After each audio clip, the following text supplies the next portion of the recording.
other day. That's really interesting, that stuff, isn't it? It is. And you got your DNA back. Yeah, so I'm Indian. Just would never expect that. 23% Indian. Wow. I will never look at myself in the mirror the same again.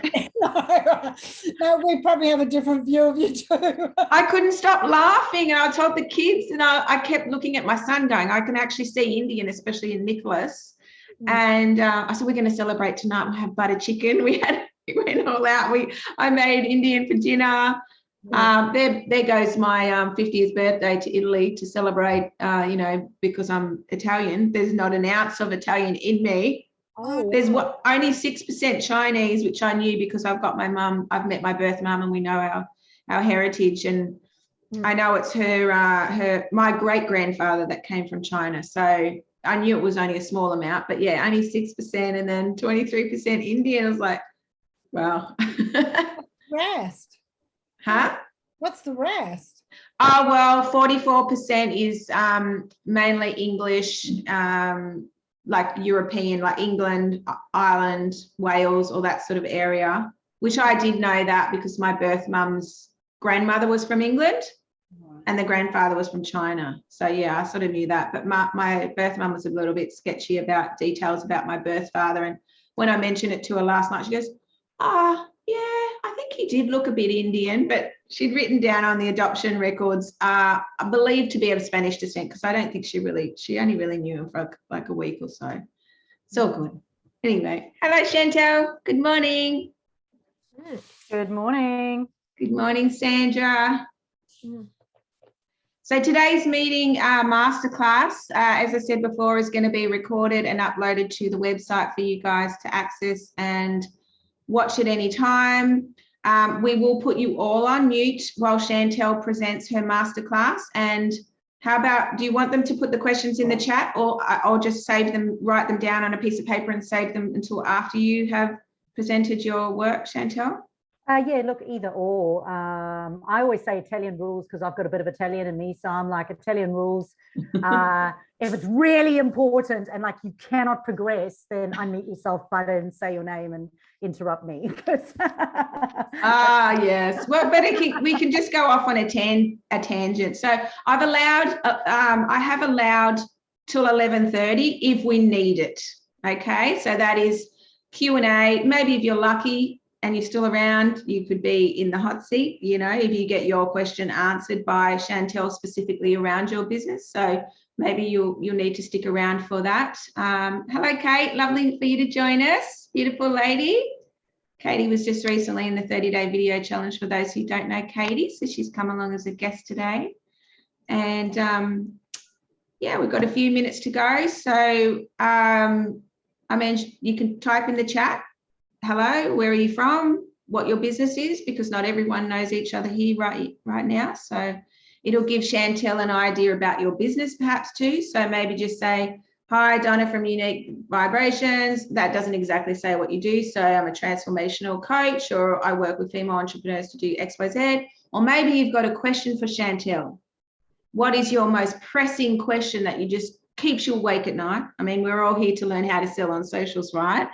And socials aren't just Facebook and Instagram. We've got all the other platforms as well. And I guess I'm guessing that socials are your email as well, because it's still a social platform where we connect. And lucky for us, we still had our email that we could connect in with this morning to let you know that the Zoom call was still going ahead despite Facebook and Instagram down. They're two platforms, two of many that we can choose to grow our email, grow our profile on and our income, but definitely not the most important. And Chantal's going to tell us all about that anyway, I'm sure. She sent out a really great blog post, which I've bookmarked to read later, what to do when Facebook and Instagram go down. So if you're not on her email list already, like, she's put out a really good article. So really, really grateful to have her here. And it's been an absolute, I don't know what to say. It's been a buzz. It's been a buzz really to connect with and know Chantal from maybe 10 years ago now or so. it was 8 to 10 years ago, you know, when she first came along to Empowered Mums as an owner of a gym in Burleigh and a personal trainer. So, you know, she used to come along to our meetings, very hunger and eager to learn, lean in every time, absorb as much as she could, but she absorbed it and implemented it, and look where she is now. So I'm going to start the masterclass, and for those coming on, we'll just, they can watch the recording if they miss out, because we want to respect everyone's time. So please make sure that your phones are on silent, you've got a glass of water, and most importantly, you have your Empowered Mums notebook here with you to write all of your notes, because you're going to get some gold today that you want to make sure you don't lose on scrappy notes. Respect your investment of your time and energy, and have yourself a beautiful notebook just for our meetings for Empowered Mums, so that you can always go back and find the gold. And of course, you can always log into the website if you're a member to access the recordings to the masterclass, which will have the Otter notes transcribed with it as well. So without further ado, I would like to introduce you to our beautiful member and guest speaker today, Chantal Gerardy. Chantal empowers business owners and their teams with skills and strategy to successfully manage their social media and email marketing to get customers and grow without paying for ads. Skills plus strategy plus systems equals simple sales. I like that. Many on the Gold Coast will remember a struggling Chantal in tears when she first immigrated from South Africa in 2008 with 3 daughters under 5 years of age as a single mum, with no startup capital, no marketing budget, and knowing no one in a saturated industry with no tech marketing experience. She invested herself in her ability to use social media effectively without paying for ads. It gave her freedom, confidence, power over her online competitors, and a fighter chance to gain customers and succeed in her business, which she did. The business owner is the best person to manage their online marketing, to ensure they have a strong online brand voice, which stands out from their competitors. It is imperative that they gain the necessary skills, strategies, and systems to simply get sales. So much money and time is left at the table with cookie cutter, fluffy, cross your fingers marketing. Recent results include an email campaign which resulted in $28,000 within 2 minutes, and an online solopreneur making their annual revenue in the first quarter from using socials without paying for ads. Chantal has won national and international awards for her innovation, out-of-the-box marketing and online business strategies, along with being featured on TV, radio, blogs, podcasts, and magazines. Chantal now runs a social media agency on online business strategies, education management, and also offers Australian virtual assistants. So please welcome Chantal Gerardy. Let's give her a big round of applause, everybody. Hello, so good to be here today and to see everyone. And it's so awesome to hear that. Like, I hear it all the time. And yesterday I had to edit a couple of videos of myself, and you just hear yourself all the time. And I actually remember my partner a couple of weeks back said to me, one of his friends is riding a motorbike across the country, and he said to me, "Oh, I need to log in and listen to this guy's podcast, and I don't know how to do it." And I said to him, "We've been together 5.5 years. Have you listened to any of my podcasts?" And he goes, "No." He goes, "I listen to you every day." And I feel like that sometimes. I feel like I just hear my name all the time. But it's so good to be here. And the reason I don't mind that so much is because I'm really incredibly passionate about motivating and inspiring business owners to do their own marketing successfully. And that is super, super, super important for me. It's my absolute passion and drive. And even before Mel just called me and said, "Where are you, Chantal?" I'm like, "I'm coming," because I think I added in about another 2 or 3 slides just because I wanted to be able to like give it all to you today. So I'm going to share screen and we'll go to my PowerPoint presentation. And here we go. There we go. We can start. Okay, so you're all here today, eagerly awaiting to hear how you can make Let's see if it'll work. I'm just trying to move all your faces. Why won't it let me do that? Okay, let's do that. How to make sales from your socials, right? So who here wants an absolutely fabulous lifestyle? Now, it might not just be me. Maybe it is you, but maybe it is just me. But who would like to have a lifestyle and a lifestyle offline? Okay. And who would like to get the hell of social media? Well, I do. Or at least whatever you do online actually matters and is meaningful. And who wants to get clients whilst doing what it is that you love to do? But who hates being online, is actually non-techie and likes to actually spend more time outside playing, because that's me. I'd much prefer to be doing that. And who would like to make more money simply whilst still being able to go on holidays? That's definitely me. So hopefully I could show you that today. So yes, I am Chantal Gerardy, and I am an award-winning Facebook strategist and social media coach. And I really do believe that the only BS you need in your online marketing is a business strategy. So some of you would have seen that I ditched the Facebook strategist last year during COVID, at the beginning of COVID, because every time there was an issue with Facebook, I get called. Hence why this morning, text messages, I must have had about 60 text messages. Hey, Facebook's down. What can I do? And I'm like, I'm not Facebook. Yeah, so at the end of the day, you have to have a strategy. So yes, Mel is right. It is on my business page as well. Facebook is now live, and I have posted that blog with a few extra notes on my Facebook page if anybody wants to know how to create a business or Facebook. But it comes down to that strategy. It comes down to having that overall business strategy. So skills plus strategy plus systems equals simple sales. And no, you do not have to pay for ads. It's kind of like the fitness industry. Everybody wants the magic pill. They think there is one. They think there's a quick fix, and they think that it's advertising, and it's not. So let's start in the very beginning, because that's always a very good place to start. So here are my under 5-year-old children. So Erin on the left, Jordan on the right, identical twin girls when we moved here, and Hannah. Actually, this was before we moved here, because Hannah was 1 when we moved, and she was a little bit younger here in this picture. But when I moved here, we got the opportunity to come here. At the time, the husband that I had, he got a job transfer, and I was going to be the good old wife, stay at home, look after the kids, and we were going to live on one income. And we were paying our way into the country. So I think I was trying to work it out the other day. I think it was about $4,500 just for the temporary visa, and then $4,500. If you convert that to South African rands, it's really expensive.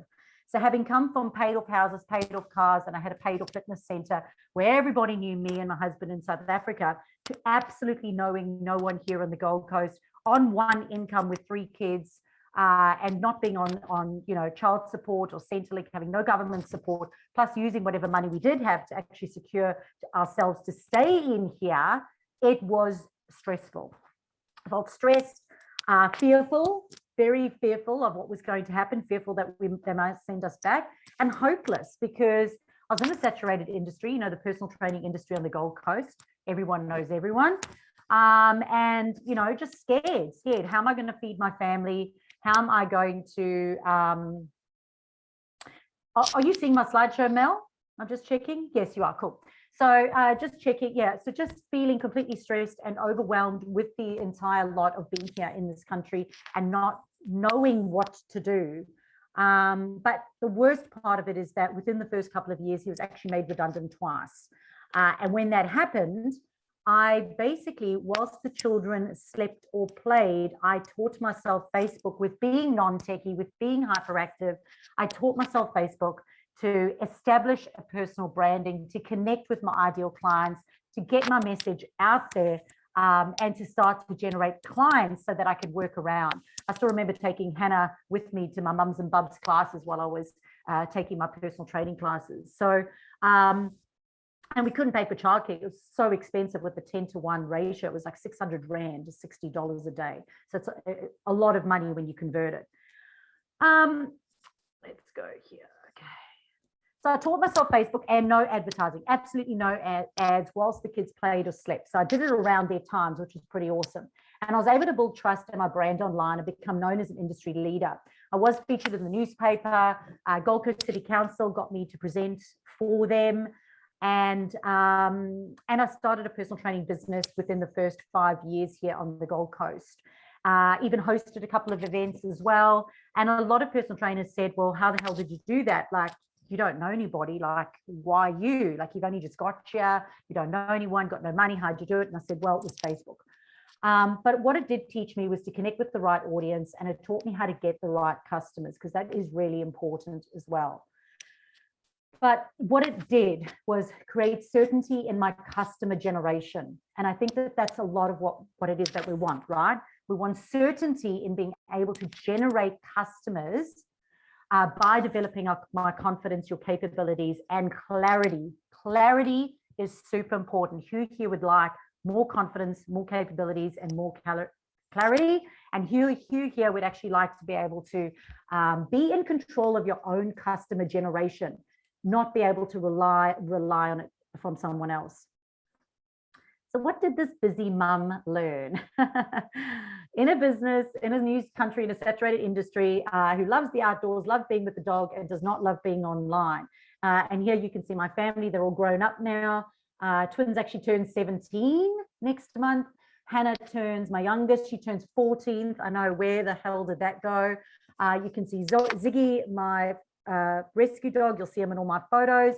And you'll see little Milo, she comes fortnightly with the children. Yeah, that's another story, because I since have left my husband and I met my partner on Tinder. And there's another story in that as well. There's a blog on it, in fact, on what Tinder taught me about Facebook, but you can jump onto the website and read that one. Okay, so number one, fundamentals. And I do this, it doesn't matter what presentation I do, because honestly, if you do not get these fundamentals right, if you do not get the foundations right, it doesn't matter what you do, it's just not going to work.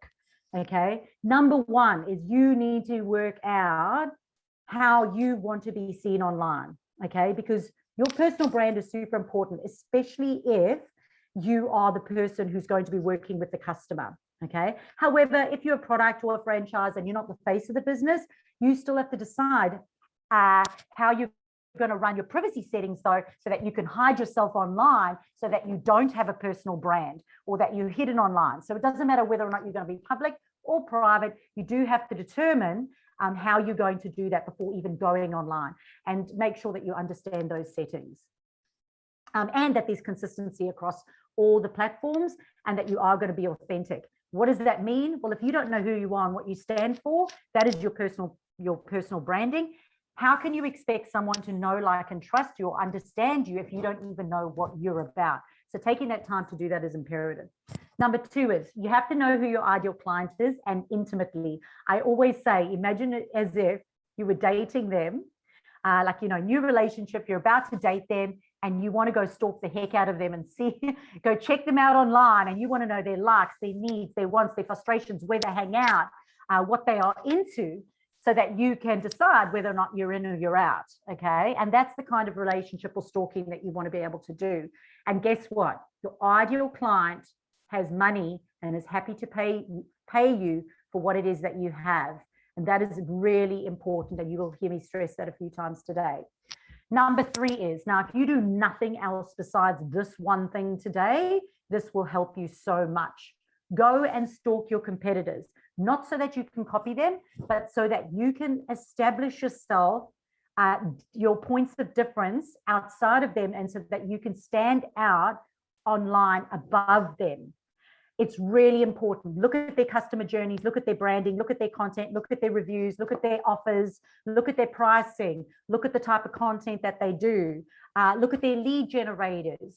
And again, this is not so you can copy them, but so that you can differentiate yourself from them. And all my clients have to do this 3 times, do this for 3 different businesses before we even start looking at their business. Number 4 is branding consistency. Now, this does not only include your graphics and your fonts. More importantly, because it's social media, it includes your key messaging. These are the words that come out of your mouth. There needs to be a whole lot of key messages that come out all the time that say the same thing about you all the time. And you'll hear me saying the same things again and again and again, and I'll repeat them throughout here so I can become memorable, and so that I can have a strong online presence, and I can become the go-to person because of those key messages. So go and work out what your key messages are. I love a whiteboard. I've got whiteboards all over my lounge. It's ridiculous. You can actually see them over here, and they flip around. And, you know, my poor family with the whiteboards everywhere. That I love a whiteboard, but go and write your key messages out there and make sure that you become as popular as McDonald's by shouting them across social media, and that they are consistent across all platforms. So number 5 is have a strategic plan. And that is just looking at what your overall intention is. And I am going to go into detail more with this, but you do need to know what your overall intention is. And your overall intention is not just visibility, not just likes, not just engagement, but it is getting customers. It's not just about, oh, I'm doing, you know, Facebook Live so I can be more confident. No, it's not. It's so that I can make money from the service that it is that I have. And it's important that we have some beliefs around that, which I will go into. So you do need to have a look at the outcome, or consider what the outcome is of everything that you do when you do go out onto there.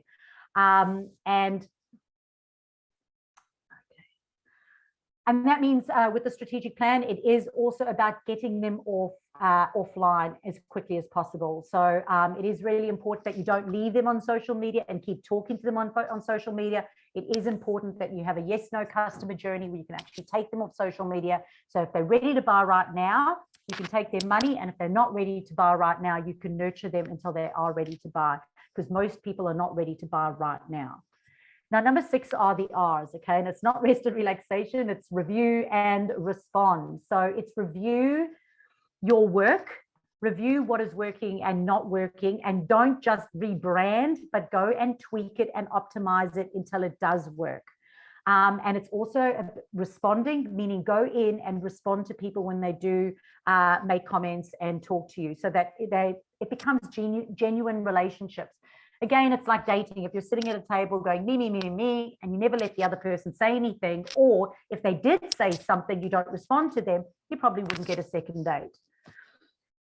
So make sure you respond to people. Some more R's over there: build genuine relationships. Make sure that you know how to give and receive referrals and recommendations. So many people are leaving leads on the tables because they do not know how to recognize referrals and recommendations, and they don't know what to do with them. And the last R is reputation. You do have to have a reputation management plan in place. What do you do if you're going away, there's no signal, and you get trolled? Who's going to monitor your accounts?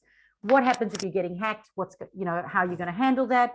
What happens if, somebody writes something bad online? How are you going to deal with that situation?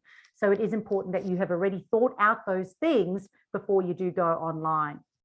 And number 7 is get them the hell off social media very, very quickly. So the quicker you can get them off social media, the better chance you have of making a sale. And that is a true story. So get them onto a phone call, get them onto a discovery call, get them into a webinar, get them onto your email list. But the quicker you can get them off social media, the better chance of success that you have. And that usually is because of the funnels that you have in place or the call to actions that you use. So it's really important that you're aware of how to use those. One-step processes, you need to keep it simple. It's really important that it is a simple process for the customer. I remember I had this one client, she was a tattoo artist, and she said, she could only work 2 or 3 days because her daughter was in kindy those 2 or 3 days. And she said, but then people would book and then not show up on the day. And I said to her, well, what are you doing? And she said, well, firstly, when they say they want to book, I say, yes, they can come in at this time. She says, then I send them my bank details, but then they don't put the money into my bank account. Then they phone because they're not sure what time they booked, or they say, I'll just come an hour later, because they don't realize I've got clients back to back. And I said, well, the problem is not them, the problem is your process. So you've got to make sure that you have a simple process and a funnel and a customer journey that you can take them through, that you can automate all those processes. And we will talk more about that too. But number 8 is making sure that you've got a professional profile online. And it's quite funny I say that, because I probably have one of the least professional profiles. I'm not wearing makeup right now. I may pitch up in my togs sometimes during summer to meetings. But that is me, that is my branding, and that's how I represent myself. And I let my values speak for myself. Mel, did you raise your hand? Yep. I know you said it's only if it's very, very important, but there's some crackling going on, and I'm assuming it's your Maybe you're Okay. touching your microphone or something. I might, maybe it's my earrings. Let me take my earrings out. Just I don't want it to be through or right throughout the recording. No, thank you. It may actually be the earrings. That has happened before. Here you go, lesson learnt for all of us. Sometimes the earrings bang against them and I move around. Does that sound better? Just keep talking and we'll see. Okay, can you just give me a thumbs up or thumbs down because I can see you? I think it's your hands going up as well. Like there must be something like where your microphone is. It's like moving a lot. Oh, you know what? It's a button on my shirt. Hold on. There you go. It's actually a button on my shirt. It's caught on the button. I kept looking to see who's typing and making the noise, and I realized it's you. So I had to say something. I apologize. No, I've just moved it. My mic was actually around a button. So there we go. Does that sound better? Okay, cool. Just thumbs up or thumbs down. I'll be able to see. Awesome. Sorry about that. And thanks for letting me know. Yeah, it's much better. Okay, so number 2 is it is social. So these are some of the things. Number 1 was fundamentals. Number 2, it is social. Social media is social, which is awesome. Which means you've got to keep it social. It has to be conversational. Then it can't be overly salesy. However, there does need a good mix. So many of the people that I work with are too social and never salesy, so they don't make a sales. And I've got others that are too salesy and not social, so they never make a sale. So it is important that there is a really good balance. But because it's social as well, you do need to tell success stories, share statistics, show your services, and share other content. So all the S words. But most importantly, you've got to offer your potential customers solutions through your social media, and you need to show social proof. So you cannot just keep saying how brilliant you are. People need to see from other people how brilliant you are. And remember, it is not selling if you are serving. That is so important. And no, you do not have to give it all away for free, especially if you've got a strategy. All right, so number 3, if you want to have results, one of the most important things that you've got to understand is how algorithms work. And algorithms work like this in online dating as well. So they work across all your different socials and they all have different algorithms. And yes, the algorithms change all the time, but the portal algorithm always gets such a bad rap. And it's not the algorithm. The algorithm is pretty awesome because if you understand how it works, then you can manipulate that algorithm. So basically, the algorithm is a prediction. So if you're inputting the right data in, and if you're engaging in the right content and showing interest in your audience and what your audience is showing in, it will start to match you. So whatever your client is showing interest in and whatever you're showing interest in, the algorithm will start bringing you together.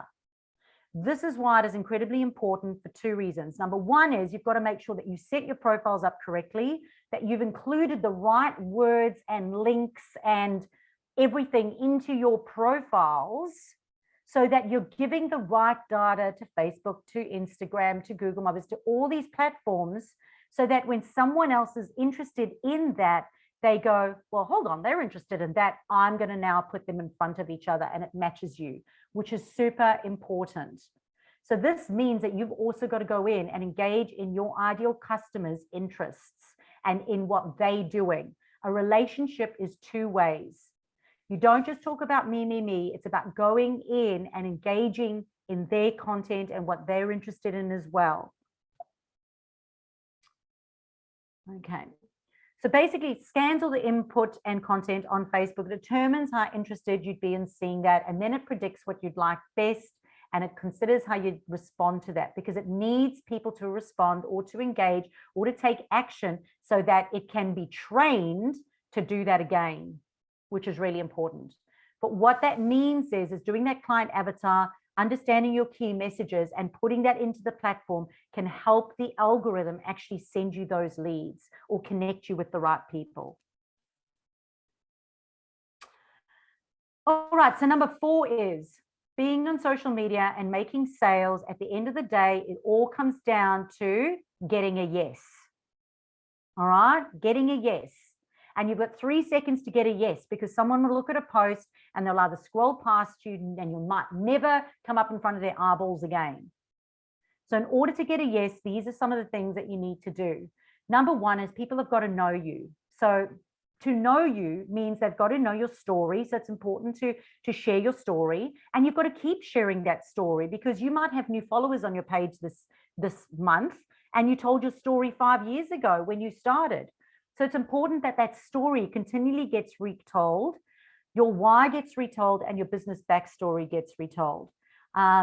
Number two is you've got to get people to like you, which means in order to connect, it's important to share your values, your interests, but also to show interest in your client interests and be involved in the community. So if you're part of the footy team, or if you're into rescue dogs, or if you like to go camping, it's okay to show those things, because it actually does help people connect with you at a deeper level. And people will remember you just based on that.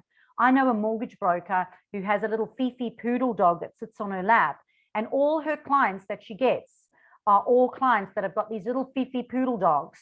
And they're old ducks that are quite happy to do a Zoom with her, a mortgage broking Zoom appointment, because they each have their little Fifi dog on their lap. So she uses that in her marketing, and she gets more of those types of customers, and they're happy to do a Zoom rather than go and meet in person, just because they have the comfort of their dog on their lap. So that's just a great example to show you how something like that can really make your marketing more meaningful. So number three is you've got to get people to trust you. So, and this is where that consistent key message is really important. But also making sure that you develop the relationships on and offline. So if you just keep the relationship online, you may lose some customers. Taking a call, emailing someone, making sure that it does fit into your customer journey funnel and your time management, of course, it is important, because it can help you develop that trust. Number four is education and expertise. So you have to share your knowledge, your did you knows, share some statistics, and of course, Facebook Lives and video marketing is really good for that as well. But people need to hear how clever you are. And it doesn't matter if, what you think is controversial, because you may find your niche in that. Number five is credibility. So if you have qualifications, awards, registrations, licenses, or even have been in business for a certain amount of years, it is really important that you continually keep saying that, because people will choose you based on that fact alone. We trialed this with some tradies. Most tradies are registered and licensed. However, we had some tradies that kept saying we're registered and licensed, others tradies that didn't mention it because they said, oh, you know what, it's not that important because we all are, so it doesn't matter. Those that said that they were registered and licensed got more traffic, more leads than those who didn't say it, even though they both had them. Number six is social proof. So you want to make sure that that you are mentioned. So, you would have seen Mel @ing me and I'm @ing Mel. We're giving each other social proof. You also want to make sure that you go out and you get reviews, testimonials, success stories, and recommendations. Number seven, again, is that brand awareness, so that when people do go over, in order to get a yes, you want to make sure that there's those key messages. Number eight is point of difference. So we never talk about the same things that we do that everybody else does. It is more important for you to talk about what it is that you do that is different from everyone else. And you don't have to rip someone off. You don't have to say, hey, we don't do this, do that, do this. Like I say, I help you get results without paying for ads. So it's important to have that, your point of difference as part of those key messages. Number nine is your unique selling point, which is really important. And it comes down to, your desirable offer, which I'm going to talk more about soon. And number 10 is having a niche within a niche. So for example, my niche is, do-it-yourself marketing. So it's all about empowering business owners to do their own marketing. My niche inside a niche is then without paying for ads. So if you can get a niche without a niche, that can help you have a stronger online presence. And then, of course, making sure that your desirable program, your packaging, your pricing and everything, it obviously still got to make sense to your audience. And as I said, we are going to talk more about that soon. So number 5 is your banners.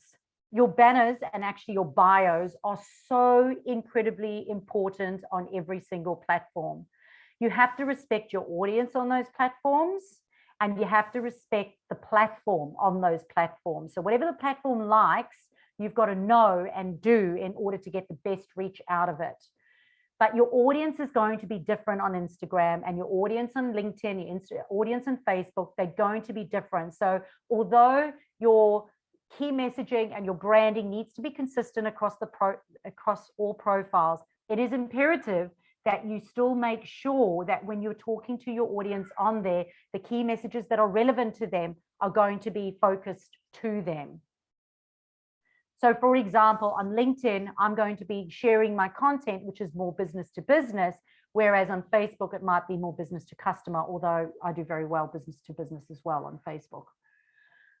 So your banners and your bios are incredibly important, and they do need to get a yes within 3 seconds. So number one, you've got to make sure that your branding is on there and you've got your logo. Number two is, if you have a physical location, it is important that you put that physical location on your banner. Number three is, you have to tell people where to contact you. You have to tell them what the next step is for them should they wish to take action. And the next step needs to be logical to them, not just you. You need to have a mission statement or a promise. You've got to include who it is for and the problem that you solve. And again, it needs to be heavily focused on your point of difference. If you are the face of your business, then your face should be on there. If you're a team, your team should be on there because it is social media. And having your credentials or qualifications on there is really important. So I'm going to show you an example. On the left-hand side, I've got two of my clients over here. Up at the top, we've got Damien. If you have a look at the first one and pretend like you don't see the second one and go, you know, what does Damien do? And you have a little look, you know, not bad. It communicates a few kind of things. But then look across to the right-hand side after going through the exercise that I just showed you. You can clearly see, can you see the difference in how much more, how much more clear it is on what it is that he does by looking from the left-hand side to the right-hand side.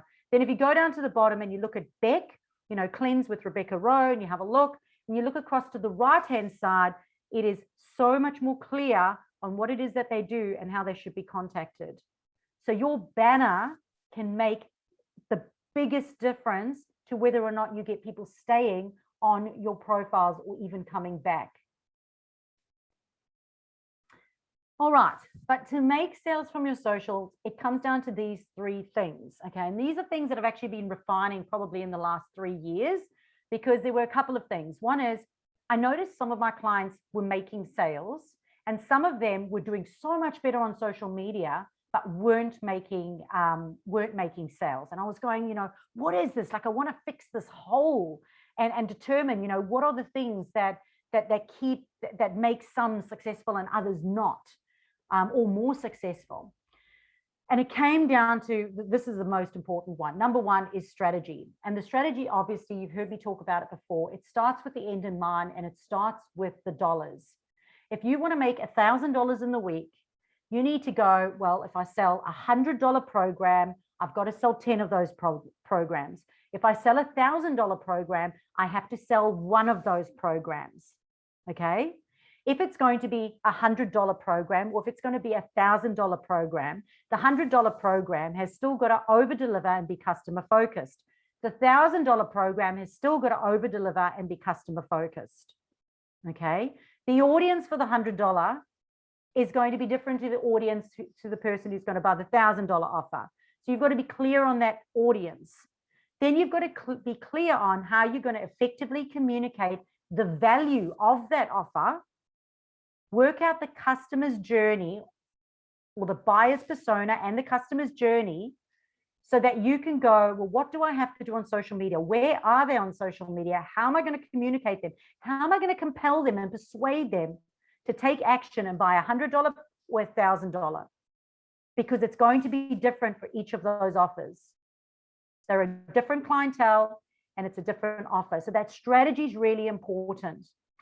The time that you spend online has got to be enjoyable and profitable. And this is really important. So the strategy is both personal and professional. So if you don't enjoy the strategy that you have, if it makes you feel icky, you're not going to do it. Kind of like at the gym. If you hate doing burpees and your trainer makes you do burpees every week, you're not going to come back. You're not going to enjoy it. And guess what? You don't have to do burpees every week to get fit and to lose weight. So it's the same thing. There is a strategy for everyone. but it also has to be beneficial in that the strategy that you have has got to make you money. So you can't keep doing the same thing again and again, expecting a different result, because making money is fun and it helps bring you a fun lifestyle. So here's some of the things that you can do. So number one is stalk yourself online. This is a pretty cool exercise. And it's a really fun one to do with your youngest child. My youngest daughter loves doing this. But you can go, if I didn't know myself and I stalked myself everywhere, if I stalked myself on Google, on Facebook, on LinkedIn, I typed my name and I typed my business and I typed my industry and how do I look? The competitors one we spoke about earlier. But then what you want to do is, if you're working out your strategy, look at your previous clients who've spent money with you and go, why did they spend the money? What was the process that they went through? What did they love about them? What got them over the edge in the end? So that you can take that information and apply it then to new prospects. Then you want to look at your new potential clients. So for example, say you've got a new offer. Nobody's ever bought it before. You're not sure if somebody actually wants to buy that offer. It's important to go out and look at your prospects online, stalk them, see what they're interested in, and even survey them. So many of my clients come to me with an offer that's not desirable. The prospect that they have, either the offer's wrong or the prospect's wrong. The offer is often good for them because they've been told to bundle all their stuff together, but it's not actually something that someone wants, or they're not able to effectively communicate what that offer is to the prospect, or they don't know how to find that prospect online or to start their conversation. Number two is you want to brain dump your point of difference and your income opportunities. So we spoke about point of difference earlier, but you want to look at your income opportunities as well. So you want to break down the financial parts of it. And so many business owners here, I mean, I doubt anyone here is going to be honest with me about it, but who's actually sat down and looked at, you know, how much their offer is, how many of those offers they've got to sell in the case of a year. How many group programs do you need to have? How many online programs do you need to sell? How many, I don't know, challenges do you have to run? How many paid webinars do you need to do? How many masterclasses? So, you know, a good business strategy is sitting down and looking at how many of what do you actually need to sell in order to make what it is that you want to make in that year. And this was one of the most transformational things for me when I had no choice, because I had to make money. I couldn't not make money. So by doing this, it was vitally important to the success of where I am today. And I still do it. So number three is obviously monetizing and automating the desirable offer. And it is so important that that offer is desirable, meaning that it is customer and outcome focused. If it is customer and outcome focused, not you focused, it'll be a desirable offer. But you've got to also look at then, how are you going to monetize that? So many people will say, go for the low hanging fruit, sell a $14 something, give heaps of value, give them an ebook, then sell them into a $247 one. Then from the $247, sell them into the $997. From the $997, sell them into the $2,000 program. And I tell them bullshit. And I will tell you that right now, I do things differently. When someone comes to me and they tell me that that's the ClickFunnels journey that they want to do, I will tell them no. Because somebody who buys a $14 program most likely is not going to get results from it or see the value in it enough to buy a $247 program. And a $247, even if they come to the next level, a $247 client is probably never going to spend $2,000 with you. I've only had it really happen in my life that someone's come up a funnel. So a lot of my strategies actually start with one desirable offer. It's easier for you as the business owner to sell it. And it's easier for you online to become strong in marketing that one thing. So get that one thing right. And go forth and get them, you know, and make sure that you continually reviewing what is working or not working. Look at your insights on social media. Look at how many subscribers you're getting, how many unsubscribers, how many followers, how many, you know, how much engagement you're getting. Although I'm not very engagement focused, you do need to look at it. And then work out, why is that happening? What did I do this week that made that happen? What can I do better next week to make it happen? So don't do all things all the time, because then you won't be able to review your strategy and go, well, what worked or what didn't work? And Google Analytics is really awesome for that as well. And go and get some paying clients, because the right offer to the right audience at the right price, delivered now or later, and become really strong in that one thing. And I wrote the yes, no customer journey because you do need to have 2 customer journeys. If someone is not ready to buy from you right now, you're not just going to go and look for someone else. You want to make sure that you have a customer journey in place where you can nurture them till they buy. I've had some people be nurtured for 5 years before they bought my $2,500 program. It took 5 years of nurturing on an email database and across social media before they finally said yes. And I've got a couple of those. So you have to make sure that you're looking after those no's, because they're not no's, they may just be no's for right now. And then for the yeses, you've got to look at the customer journey and you've got to go, make sure that you over deliver, make sure that you give them a happy ending, and then go, what else can I give them? How else can I support them financially with another service so that they stay and they don't just leave, whether that be a subscription, an ongoing group, or a masterclass. But again, you'll see my funnel is the other way around. I start with the bigger one and then I look at the little ones afterwards. I don't start with the little ones and work them up. So things to consider when you're creating an irresistible offer. Well, it should be an irresistible offer, but number one is it really does need to light your fire. And I'm going to add something in there. Make sure that you consider when it lights your fire, that's great, but make sure that when you're communicating what you're communicating, that you talk to where your customer is at and consider where you came from. This is really important because I find this happens quite a bit in the transformational industry, because they're all enlightened and they're all spiritual and they're all, you know, talking at this vibrational frequency level and they all up here. They forget that when they were struggling, they didn't use that language and they weren't feeling those things. So sometimes it's better to go back down and look at or remember, reflect on how you felt beforehand and make sure that it lights your fire right now, but please continue to refer back to so that you meet them where they are at. Because consider yourself, and I'm just going to use the vibrational frequency one as an example, that if you go and you talk about, you know, vibrational frequencies and some of them, that's not going to persuade them or compel them to change their life.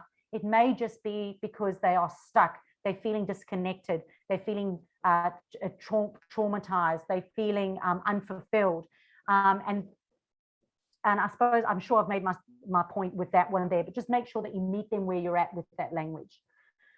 Number two is, what do people already know, like, and trust about you? And this is a really cool exercise. Imagine if you died and you're at your funeral and every person that you'd ever touched, whether or not it was the coffee person, you know, the person you met on Tinder, your partner, your kids, anybody that you've worked with previously, if they all stood up and said, you were like what? You were like what? You were like what? This is a really cool exercise to do, because sometimes people struggle to know what they know, like, and trust about themselves. And they go, oh, I don't know how, you know, it's difficult to talk about yourself sometimes. So sometimes think about, you know, what would people say about you, and have those conversations. Ask your children, they're brutally honest. But that's really important, because when you mirror that language online, you're more likely to attract more of those customers who want that type of thing in their life. So for example, I know that I'm practical. I know that I'm a hand holder. I know that I'm inspiring, and I can say those things because, you know, I know that my customers always say those things about me. So when I use that language in my marketing, that will be reflected back and the right people will be attracted back to me. So number three is, what problem do they have that you can solve? And it's really important that you don't just be general and fluffy with this one, that you get down to the practicalities of the problem that they're feeling. So rather than saying stressed and overwhelmed, you could say something like not being on Centrelink, not being able to feed the family, and having to actually make money online. It's a much more relatable story, and it really shows that you understand your customer. How does it differentiate from your competitors? Make it a valuable, desirable, irresistible, customer and outcome focused. And please write this down. Customer and outcome focused. Customer and outcome focused. Outcome, outcome, outcome, customer, customer, customer focused. Super important. I've got it written on a board over here, so constantly refer to it. So number 7 is how can you create a meaningful relationship with your client online and communicate what it is that you do. So this is an example of this. This was Fern. Fern actually met me on LinkedIn, and she came to me and said, look, she wanted to take her business and put it onto Facebook. She had no desirable offer, no way of communicating it. She wasn't sure what she did. In fact, a Facebook ads team actually connected us on LinkedIn and said, I think she needs me, because she was trying to do ads. And they said, look, she's got no offer. She doesn't know who she's talking to. So, we think she should work with you first. And this over here just shows you how the fact that we went through, we got a desirable offer in place, being able to work on the customer journey, being able to not just accept no don't just accept no as an answer, but this potential lead over here actually resulted in $3,500. And we were actually working towards a webinar strategy or funnel, and she was signing people up into a webinar to sell one-to-many. And in fact, actually got this client beforehand. But that was because the offer was desirable to that person, but she did have to have that conversation offline. A lot of coaches will say, no, get them, just send them to a link and the person must pay $3,500. I can tell you right now that if you're selling a program over $1,000, you may need to have more than just one conversation. I find that males, if you work with men always want to have 2 to 3 conversations with me before they sign up into my program. They're always a lot more reserved. Okay. So number 2, this is the difference again between, making sales and not making sales online. You have to work on your skills, okay? And developing new skills is challenging and it does stretch you. And you've got to, you have to accept that. If you want to be extraordinary in business, you're going to have to develop your skills and you're going to have to get uncomfortable. And people will know that I don't bullshit either. So you only need to know what you need to know. So that's the good thing, okay? When you see people doing all these other things or whatever, just know that you only need to know what you need to know for your offer, for your audience, and for your customer journey. So you don't need to be persuaded into something else. However, if you do a program, make sure that you see it through. You've got to give it, got to respect it, and you've got to do it due diligence. Don't take a little bit of this, a little bit of that. It's kind of like baking. The cake's not going to rise if you put in a whole bunch of different things in. So you don't need to know everything because it's just going to overwhelm you. You don't need to learn bits of everything, rather do things properly. This is really important. You have to believe that you can do it. And one of the skills that I've had to master is in my mindset, making sure that I believe that I can actually make sales. Because a lot of people just get told all the time, especially that, yes, you must just outsource it. You have to believe that you can make sales from your socials. You've got to really believe it. You need to have a good understanding of things that are important in your business. So whatever software systems, payment gateways, whatever you have in your business, yes, they're yucky and they're horrible to learn. And it took me a year to learn Active Campaign, which is an email marketing system. Like, I am not that way inclined, but I learned it because I wanted to make sure that I could oversee my staff, and I wanted to be of better value to my clients. But not only that, you've got to respect them from an energetic perspective and go, thank you, Zapier. Yes, I have to learn you and I don't want to learn you, but you're going to make my life easier by automating things for me. So thank you, thank you, thank you. And I'm going to sit here and I'm going to learn it and I'm going to do it, because knowledge is power. And if you want to be extraordinary in business and not just ordinary, these are the things that you've got to do. Always finish what you start, and understand that there is so much more to being online than just posting, than content. There is so much more. There are joint ventures, there are collaborations, there is networking, and it has to be part. You've got to have the skills to do it and be able to generate it, but you've got to have a strategy in place on how you're going to monetize it and turn it into cash, or else it will be fruitless. And this is what determines whether or not you will be successful or not successful in business.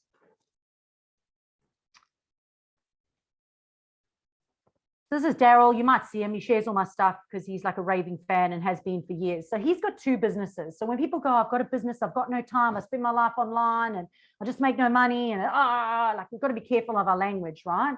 This dude runs a half marathon every single morning of his life. Like, if you know Darryl, he'll be running a half marathon every morning. He's up at 4 a.m. and off he goes. Then he runs 2 businesses, and he still works as the Alpha LED. He goes and actually goes all over the Gold Coast and puts in LED lights at swimming pools every single day while running 2 businesses, being online and making sales. So if you think you're too busy, or you're too stressed, or too overwhelmed, or you just don't have the competence to do it, if Darryl can, you can. But he says that his business has been so good that he hasn't had to pay for Facebook advertising for one of the business, because it's a service-based business, for over a year now. And just in our last meeting, he said, look, he made 37 sales, but more importantly, you've got to go for the bigger trees, and not just the low-hanging fruit, but the bigger tree of, he got 4 new distributors. He got an order of 9 cartons of his product. He got a $30,000 product order, and he actually wiped out all his stock, his in-stock stuff that he had, through organic marketing on social media and opportunities that he was creating. Opportunities, opportunities, opportunities, opportunities. Because there are so many opportunities out there. You have to see them through, and you've got to know what to do with them. So there's a couple of things in there, $7,500 sales, and, a couple of page likes per day and followers and things. And there's a couple of insights there as well. But I just wanted to share that with you. So number 3 is systems. And this one over here is really important, and it's twofold. It's your personal system and it's your professional system, because personally, you've got to have a system for yourself, and I'm going to go into that. But professionally, you've got to have a system in place so that when you do go on holiday, you've got someone monitoring your accounts. You can come back, and, I came back from camping away for a week, and I had a $5,000 sale that came in. So, you have to look at what systems do you have in place for monitoring your social media, for your content managing, for automating your processes, and, having that in place. And it doesn't mean outsourcing. People look at me and they go, right, I do have 7 subcontractors now, although I oversee absolutely everything. However, I didn't outsource. I only got a team in the last 3 years of my business. And that was only after I hit a 6-figure business. So any business that is under 6-figure, I don't believe should be outsourcing. And people will hear me say that is part of my key messaging. If you look at Walt Disney, if you look at Richard Branson, if you look at Mark Zuckerberg, none of those guys outsourced anything. They learned, made mistakes, and worked their butts off in garages until they got it right. So I think we're too quick to do that. But yes, understanding your systems and that is really, really important. I mean, unless you've got lots of money. If you've got lots of money and your husband pays the way for you, go for gold. Let him pay for all your outsourcing. But I still believe you should have a strategy anyway. So when it comes to the personal side of things, it's really important that you work on your mindset and your lifestyle balance. Time management is incredibly important. You've got to take time to do things properly. You've got to take the time to see things through. Most people do not see through their content on social media. They do not see through their strategies. And guess what? Seeing through your strategy may mean following up. It may mean doing a sales call. It may mean sending an email. And it is not rude or spammy to follow up with someone who's genuinely interested in your product or your service. But you do need to look at your mindset and your beliefs around that as well. You do need to, on an ongoing basis, I do mine every Friday. I review every aspect of my business. Every aspect. I look at insights for Google My Business, Google Analytics, LinkedIn, Instagram, Facebook, my email marketing, and every single email that I send out, I look at the performance of everything, and I ask myself, why did this work or why didn't it work, and what can I do better next week? And I think that that's the discipline that comes through from being an athlete. Athletes always want to perform better, so they always want feedback on what they can do better. And I think a lot of people in business are a little bit scared of having that feedback. want to be better, we've got to do better, we've got to look at what we can do better. And this last one over here is so important, and it's something that I've learned through Sandy Forster, her Wildly Wealthy program that she does, is removing time-wasting activities on an energetic level, but also in a practical level. Unsubscribing from things that don't serve you. Get rid of Facebook groups that you no longer want to be a part of. Block or unfollow people. Block people you don't want in your life. Unfollow people when you don't want to see their content coming through. Get rid of pages that you don't need. Emails. Some people have got 20 emails set up. Go get rid of all the emails that you have that you don't need, because you have to create space for success. So to make space for success, and there you can see my partner Sandy and my daughters out and about. I think that was doing the aqua splash here on the Gold Coast. Managing your time is one of the most important things. Before any of my clients can work with me, we get control of their time, because you cannot generate new clients and you cannot have a sustainable, scalable, income producing business if you do not have control over your time, and that's personally and professionally.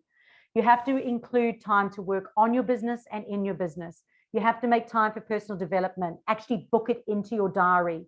Make time for exercise, book it into your diary. And again, this might just come from my health, wellness, and fitness background, but it is important. It is important that you put time in for studying, put time in for the dog, book in your next holiday.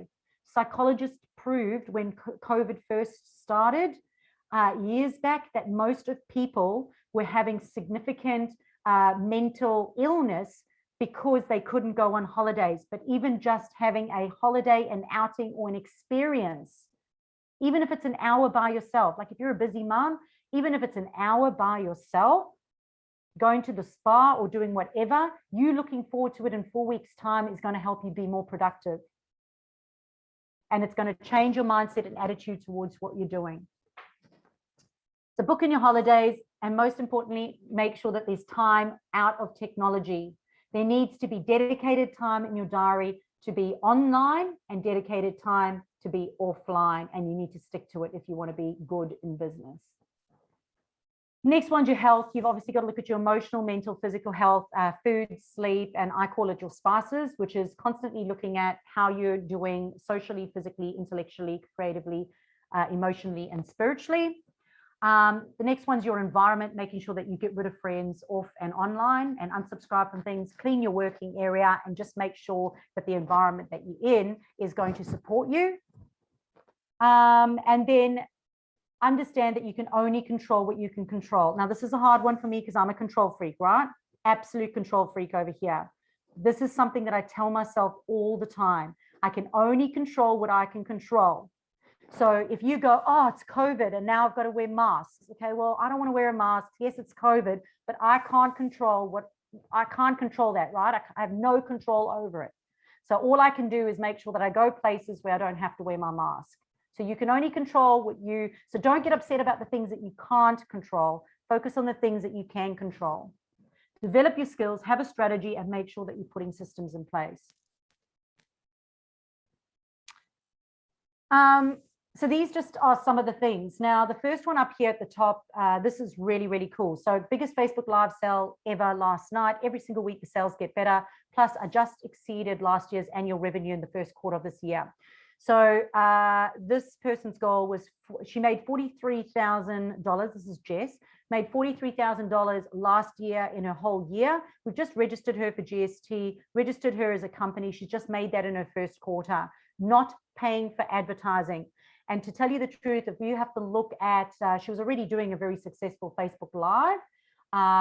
But if you had to look, she came to me for social media help. The problem over here that Jess had was productivity, time management. Once we got that right inside her business, the rest, she was able to scale and do the rest, which is awesome. A couple of other results over here. The one over here, 285, that was from Google My Business. So leads coming in from Google My Business. So Google's the #1 player. You want to make sure that you have a Google My Business account and you are using it, and that you do post in it weekly. There's a couple of other results here. One from Vicky, who said that she actually got just from changing her Facebook banner, was actually asked by a follower about doing an interview. And I think it's because it wasn't crystal clear what she was doing beforehand until she nailed that banner. There's another one over there about processes, $7,500, and it's only Tuesday. You heard Mel mention this week, Sober. If you know Sober, we did 2 email campaigns. They made $28,000 in 2 minutes. I had another lady, Beck Rowe, actually, she re-engaged her email list and she was able to make $1,000 worth of sales just from 1 email list, sending it out to a dead email list of a year, which was awesome. I think the best feedback from that was actually somebody emailed back and said, oh, I'd forgotten about you. I'm so glad you sent me an email because I actually forgot your details and wasn't able to find you. So I think that was really, really a good thing to hear. So successful, simple selling online, it starts with you. You have to make sure that your head is in the right place. And you've got to just check in with what it is that do you believe? Do you believe that you can actually make money? I had money blocks. I had money blocks when I had the Health, Wellness and Fitness Center. I had money blocks in this business.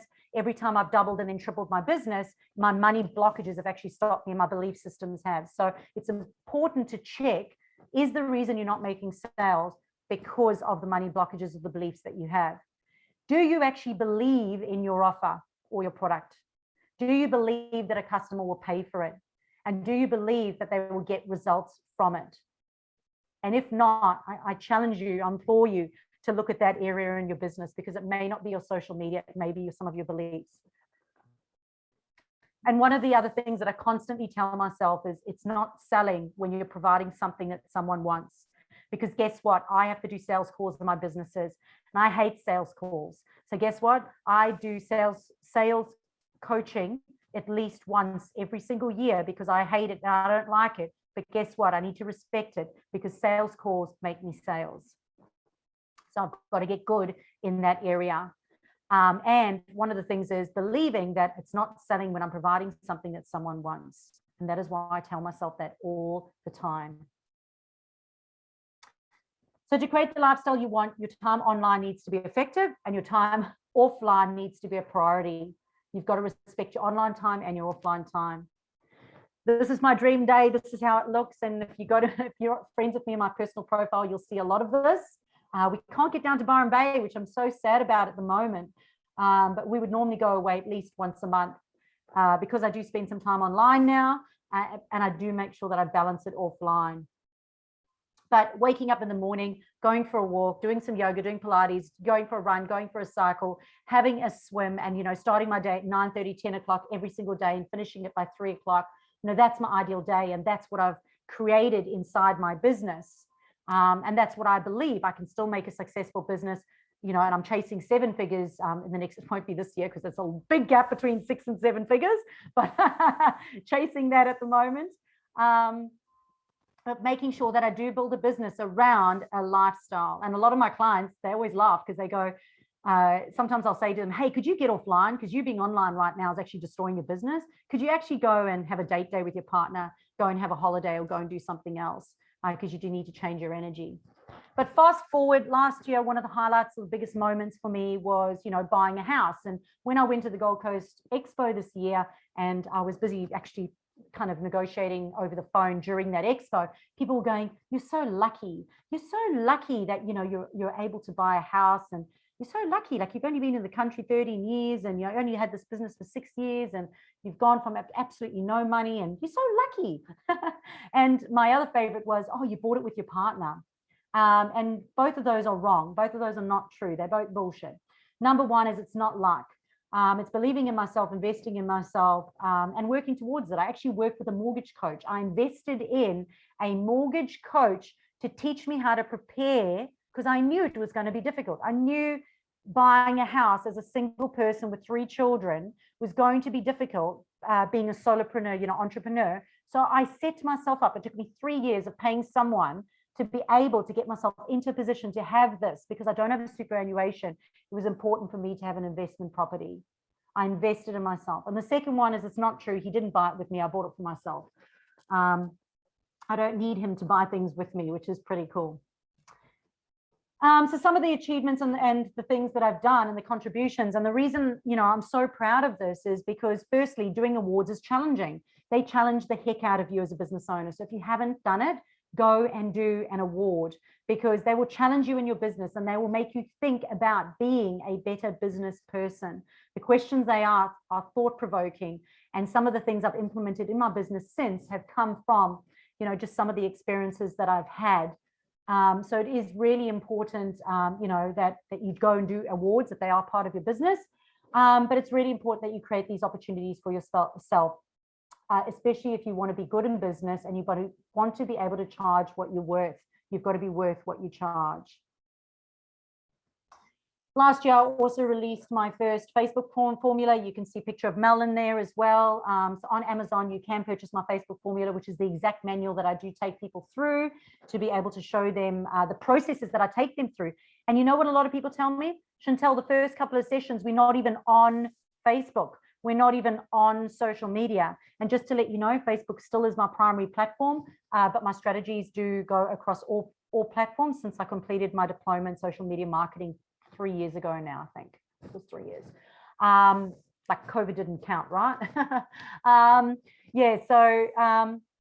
A lot of the processes that you do are the yucky process you don't want to do, but if you want to be extraordinary in business, you do have to do those yucky things first before you even go online. In fact, I tell people, stop doing anything online, use your online time and get these principles right first. So my question is, what does your dream day look like? And what does your online business look like? What does your offline business look like? And really sit down, map it out, vision board it, and work out, financially as well, how does that look? And I think not enough people look at the financial aspect of it and go, well, how much money do I actually need to make? And what can that do for my life?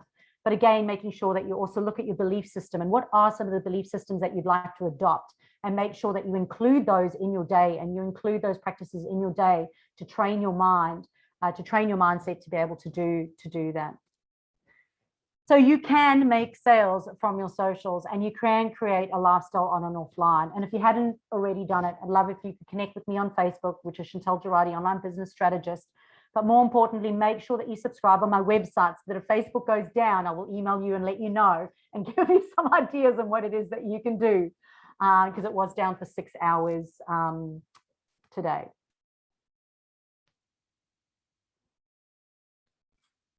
Yay, give her a big round of applause, everyone. Thank you so much. You guys got lots of notes? Who's got lots of notes? Heaps. Aha, who's got questions?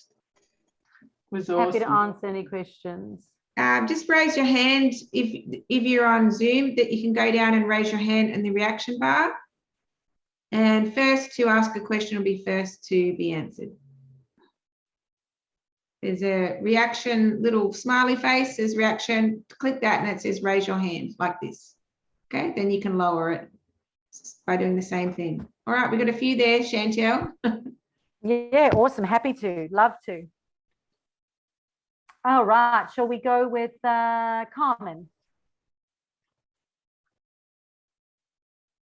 Thank you. It was amazing. And I so believe what you're saying, because I just finished doing my ebook as a $7, my workbook as a $27, but then I jumped to my course. But the feeling was, this doesn't give the value to people. And to get the real value is like I said, look, if you don't have money, buy this or buy that. And you totally brought me lie. I'm going to go for my course only. Yes, I was doing it before.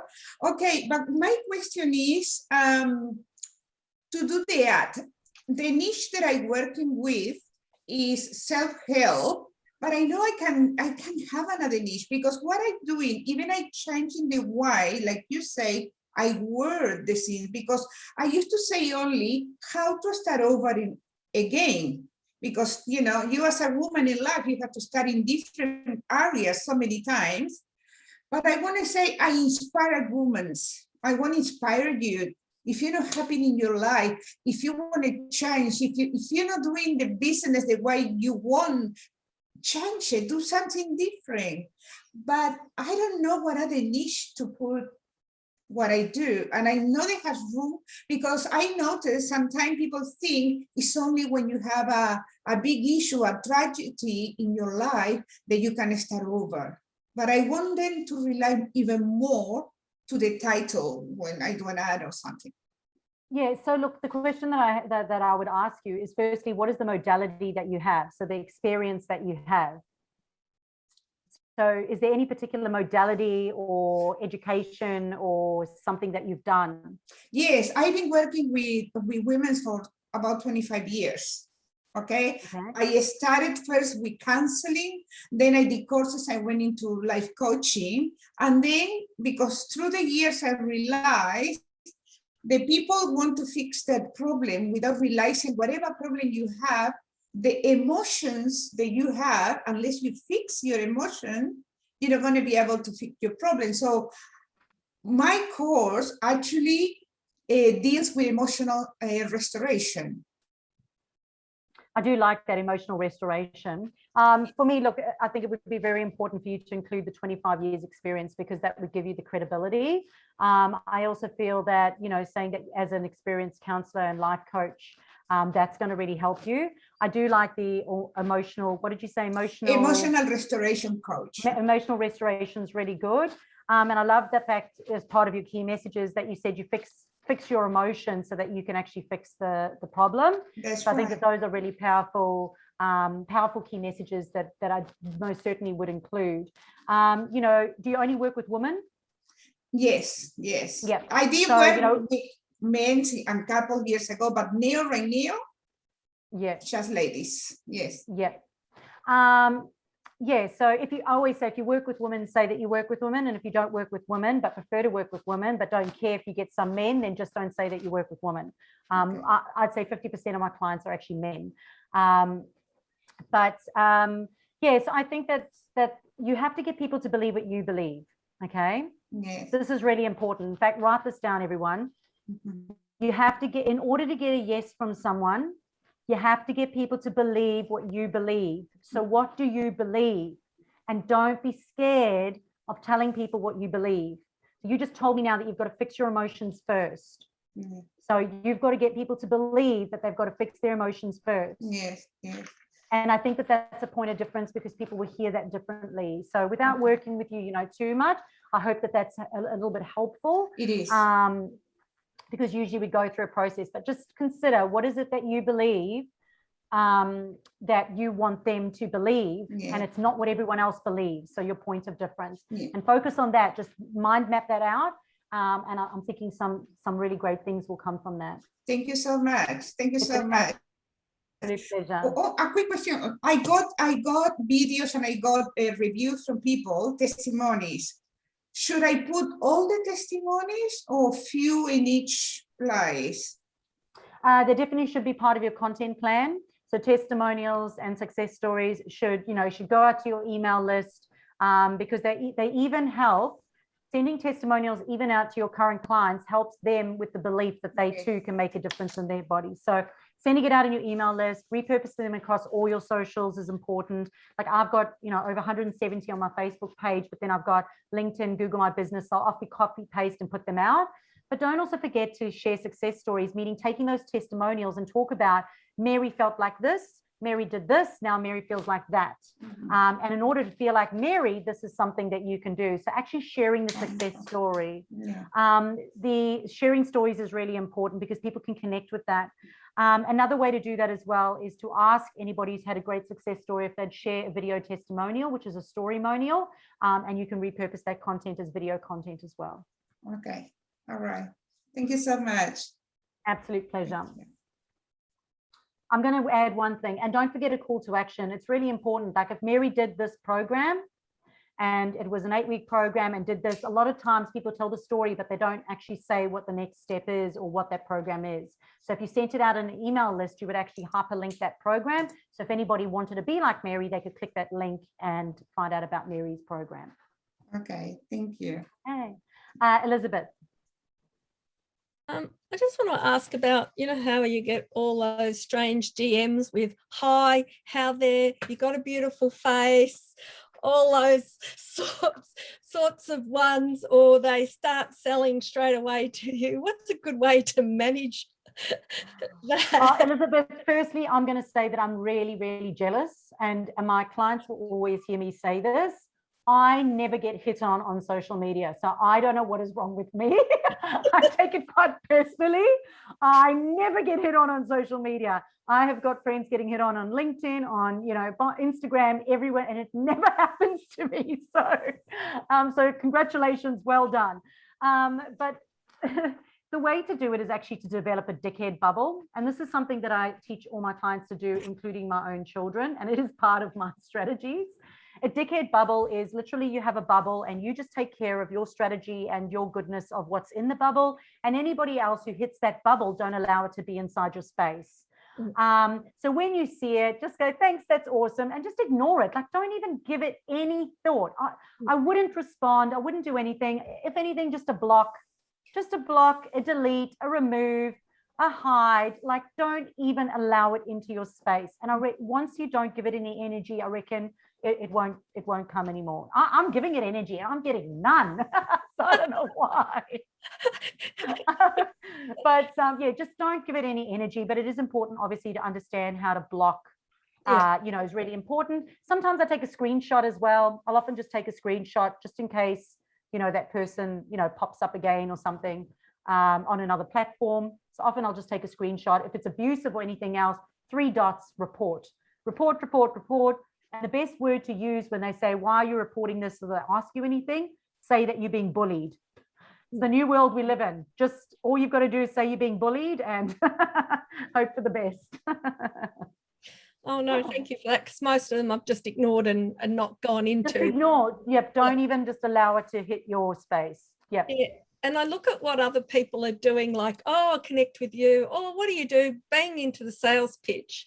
And I mean, obviously, you know, if you want to nurture somebody yourself, you've got to do that in a different way without going straight into a sales pitch, you know. Look, there's good and bad in everything, okay? And I always say that you shouldn't be direct messaging someone unless they've actually asked you or shown interest in something that you've done, okay? And that's my strategy and that's what I do. So I'll get people, like I might add them as a friend and they'll send me the, hey, I do this and I do that and I do this and I do that on Facebook. That's not really the etiquette for Facebook. However, on LinkedIn, that is the etiquette. So on LinkedIn, it is perfectly okay for you to say, this is what I do, subscribe here, book a call. Like direct messaging on LinkedIn is perfectly okay. Facebook, it's not as okay. I don't generally respond or do anything. I just ignore it. I've just had enough of it, and that's all like, well, you're not making a genuine thing, are you? No, but you could reciprocate. You could reciprocate with a pitch. So sometimes, like, I've got copy paste pictures on my phone and on my desktop, and I just go, you know, this is what I do, and just reciprocate with the same thing, you know. But the problem is usually what happens is they come back even with a harder sales. That's usually what happens. So bites you in the foot. Is there anything else, Elizabeth? Just one more question. Like, I launched a book like in the middle of August and I'm trying to put out all the things. Is there another good way of doing that in social media? Because it's on my banner in Facebook at the moment. Yeah, look, I'm a book and a podcast and all these other things that we do, I think should all be part of your Facebook page. A lot of other coaches, I will tell you, say that you should have a separate page for your book to your personal profile. I don't believe that, because you're splitting your funnel, you're splitting, like, it's still you and it's still your words and it's still your voice. So I like keeping everything in one place. It's easier for you to manage and it's still you.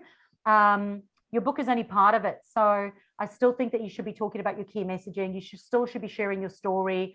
You should talk about the why you did a book. But you also need to think about where that book fits in your funnel. Do people come to the book and then use your services, or do they use your services and then use the book? You do need to consider, you know, how that fits into your strategy, and then create a content plan to funnel them through that strategy. Oh, cool. Thank you so much. Really No appreciate worries. Is that Diane? Yes, it is. Thank you. And I really want to apologise that I can't put my camera on, because I'm really not feeling well and I'm really not looking great. You know, I really look terrible. So excuse me for that, because I like to be very face-to-face usually. So, but, you know, I did get on. So I really enjoyed everything you said. There is one point of difference that I just want to ask, because of what I do as a flow consultant and a person who does profile tests and debriefs, which is actually part of Roger Hamilton's global strategy for entrepreneurial people who then can really, really focus on their strengths. So, you know, it's very hard to explain without having the experience, but as I said, this is just global. It's very, very widely used, and it's very effective in helping people to not have to do everything. And this is where I'm asking the question, because you, even though you did mention only learn what you need to do, that's really, I agree with that. And some of the things, like I need to learn some of the technical things, like you said, learn what I need to know. So I know how to do a Zoom call. I know a lot of the things, and I love that you said that, because the overwhelm happens so quickly with me.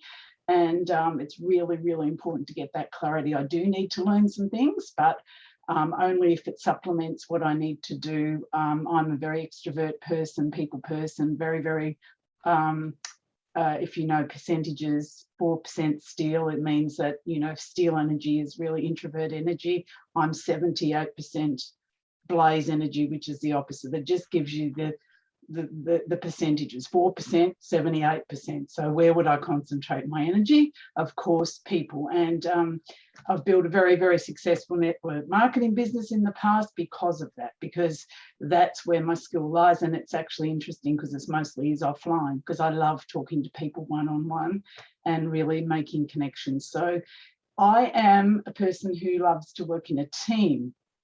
And I know that when I work on my own, that takes, it just deflates me. I get inspired, I get energy from other people. So that's one thing that's really taught me about my profile, that I choose those things that where I'm part of a team and I absolutely know my role. And I actually can just focus on that. And I'm just about to join part of an amazing team of my passion with youth.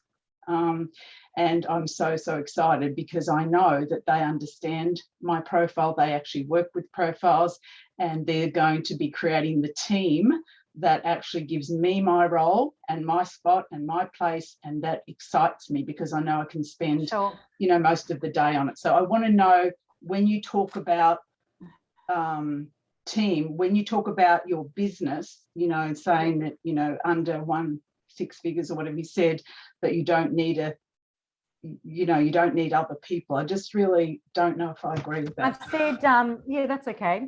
Firstly, you can create the business, you can create the lifestyle that you want. So however you want your lifestyle, and that's for everyone. So whoever wants to create whatever lifestyle, whether or not, you know, you're a morning person, nighttime person, team person, not team person, everyone can create the lifestyle that they want to have. Secondly, I believe that you as the business owner needs to have an income producing strategy for your business before you think about outsourcing. So I'll be perfectly clear on that, is that I had a lady just before call me this morning. She said to me, you know, she's outsourced her entire social media to Bali. For the last year, she hasn't got one client. It's costing her an absolute fortune. She doesn't know what she's doing.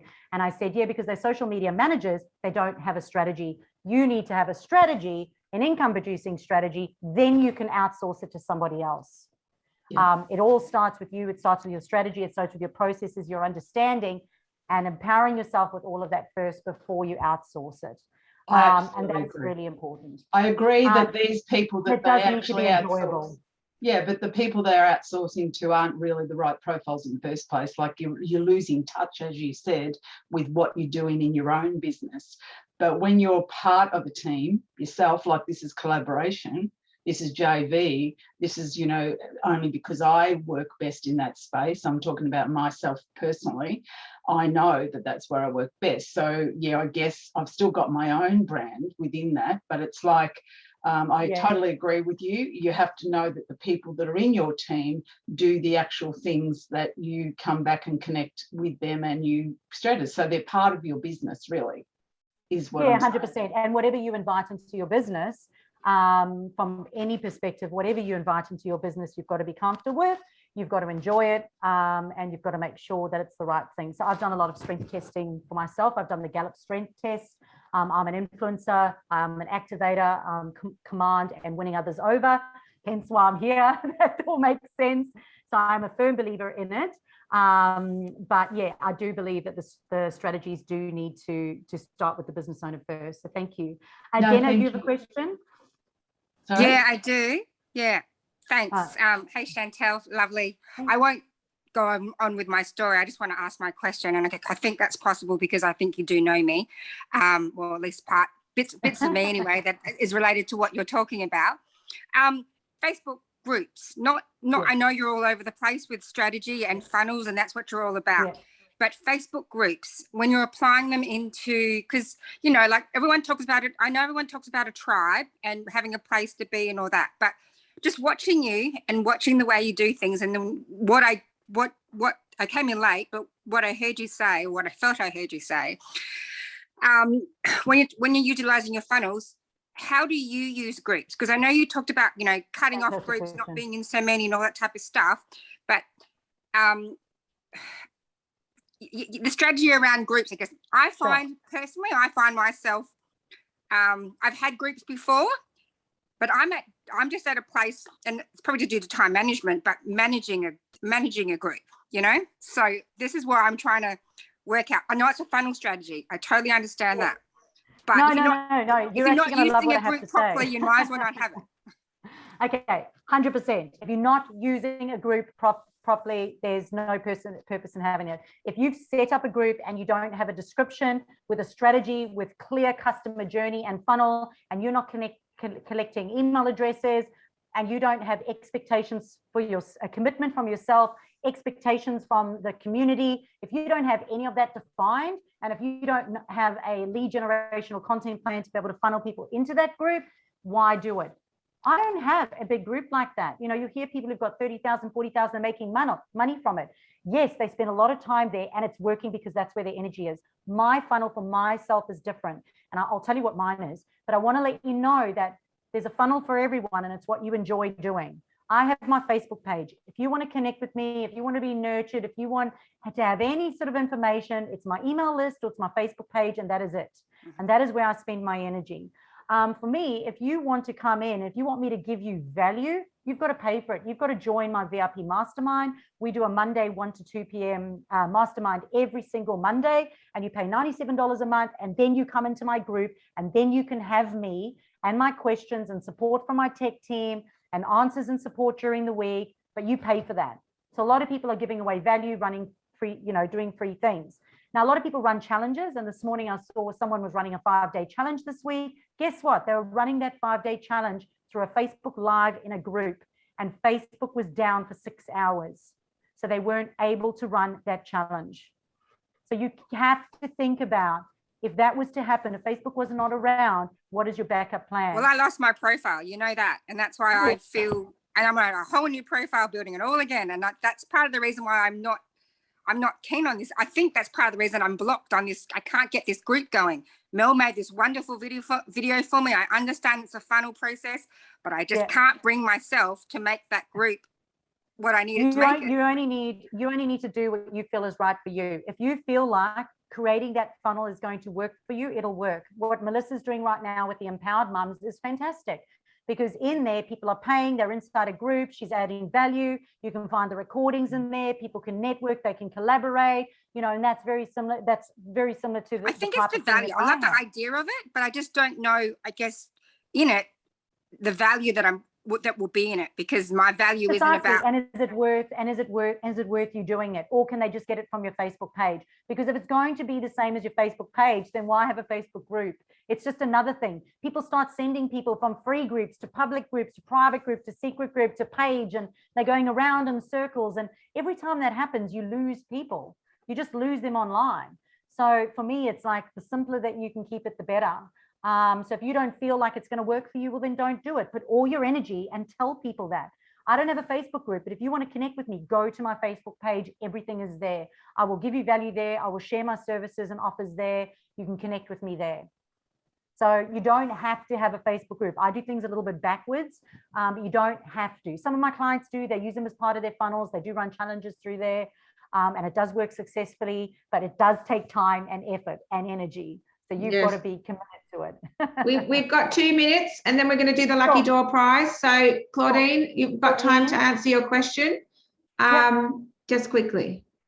Sure. Hello, everyone. So I've got the same feeling as Dana, actually.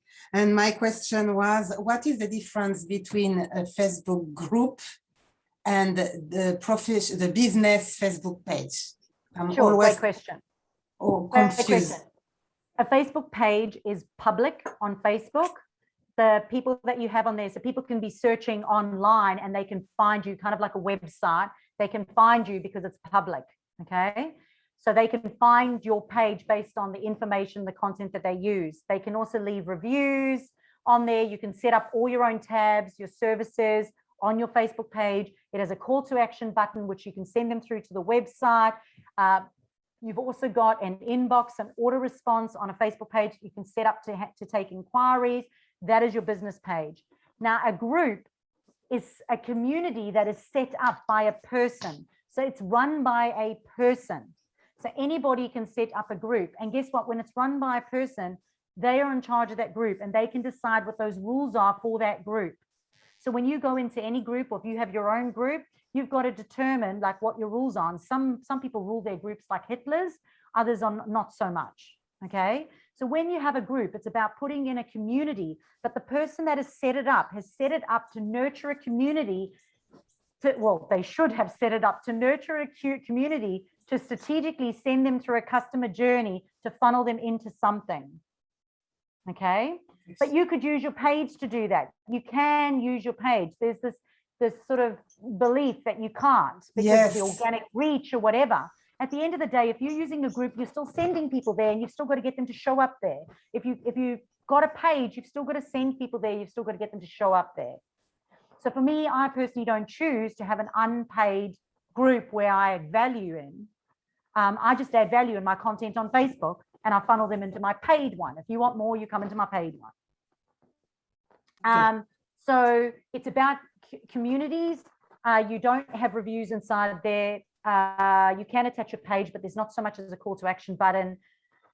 And you've got to monitor it. You've got to run it. You've got to determine who can post, when they can post, how they can post, how you're going to handle the posting. You know, it has to be part of the customer journey. How are you going to funnel people on? For me, I like to take people's money, put them into a group, and then just use the group to do that. So for example, my 14-day content program, sign up. You want to join it. It starts on this day, and then you can go into my Facebook group. And every day for 14 days, connect in the group and I'll have it. But I've already taken money for that. Some people do free challenges. They get them into the group, take them through a free process and upsell them into a program. Okay. Pros and cons. I give pros and cons for everything. If something's free, they may not sign up. They may not sign up to your bigger program, or they may not show up, which means they're not going to get your value. Same thing with all free things. If somebody pays something, $14 for a 14-day challenge, they'll pay for it, they're more likely to actually show up and attend. So it comes down to the strategy. Why are you doing it? And what difference is it going to make to your back pocket? Okay. Think about it like that. Okay, So thank you. I've answered that. Thank you so much. No worries. And there are heaps and heaps and blogs on all of this on my website. So chantalgerardy.com.au/blogs. And there's heaps on Facebook groups, on LinkedIn, on everything. Or subscribe to the website because we'll send it out. Okay, thank you so much. Thank you. So before we do the lucky door prize, Chantal, is there any final words you want to add?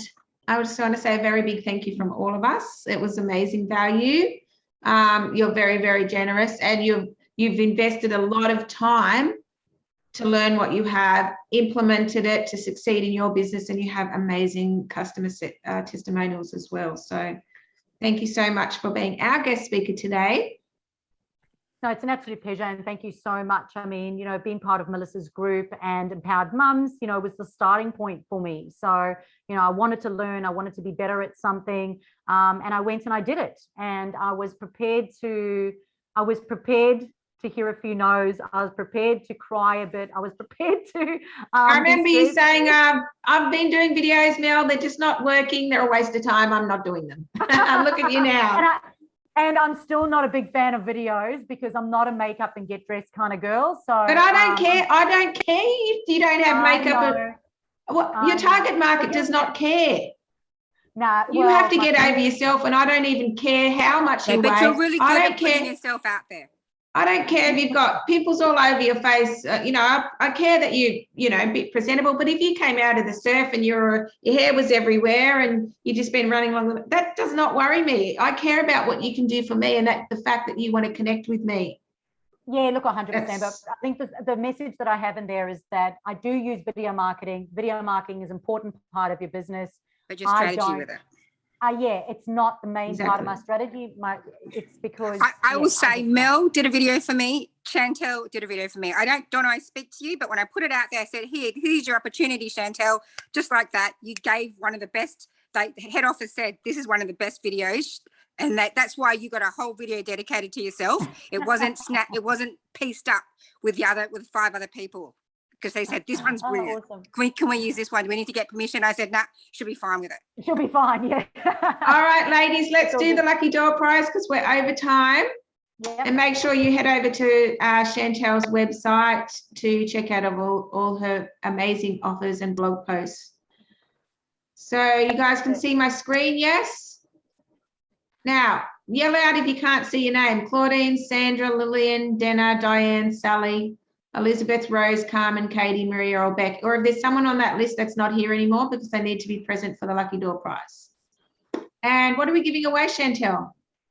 So I'm going to give away my Facebook formula, and it is super cool. Like, you really have to go through all these exercises that are in here.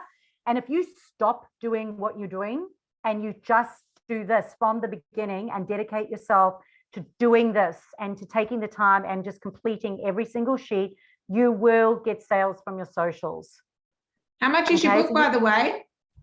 Oh, I don't know, actually. You'd have to go to Amazon and look. I've got no idea. It's US dollars. I don't really know. But it's not very expensive for the amount of content that is in it, and it's quite extensive. But as you and I both know, not everyone's disciplined to be able to go through a book or a program on their own, which is why it's so important to get a coach or a mentor or tap into the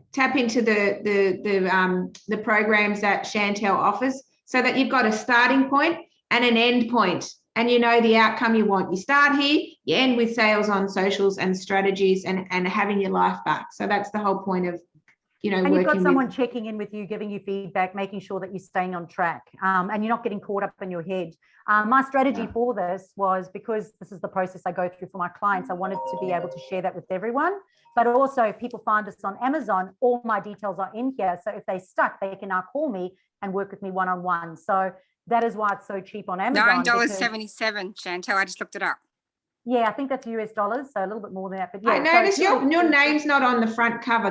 I was a little bit surprised. That's weird. It's over there though. Yeah, and I love your face too, because it really builds trust. Like if you really want to build your personal brand, here am I giving you a coaching session. Yeah, I think we just wanted to get it out. It was taking months to do it. I was kind of over it. It's on the back with it's on the back with your Facebook, with your website address, the name. Yeah. Yes. I know that. All right, let's go, everybody. Let's click. Who wants to win the book? Remember our thoughts, create our reality. Who's the lucky manifestor? Woohoo! I am. Yes, I am. Sandra, well done. Sandra, is that Sandra Hayward? Yes. Yes, it is. Yes. Who said I've won? Carmen. Carmen, did you say that? Yes, I did.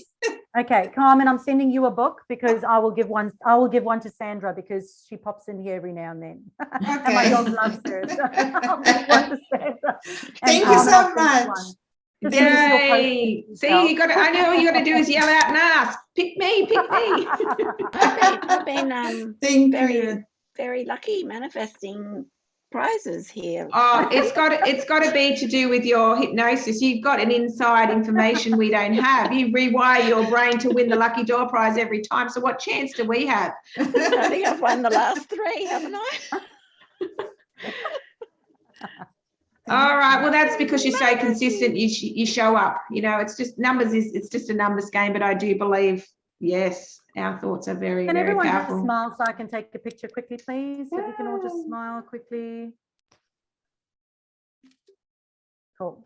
Thanks for the heads up on that. Nothing worse than getting a picture when you're picking your nose. So Carmen, if you could just send me your post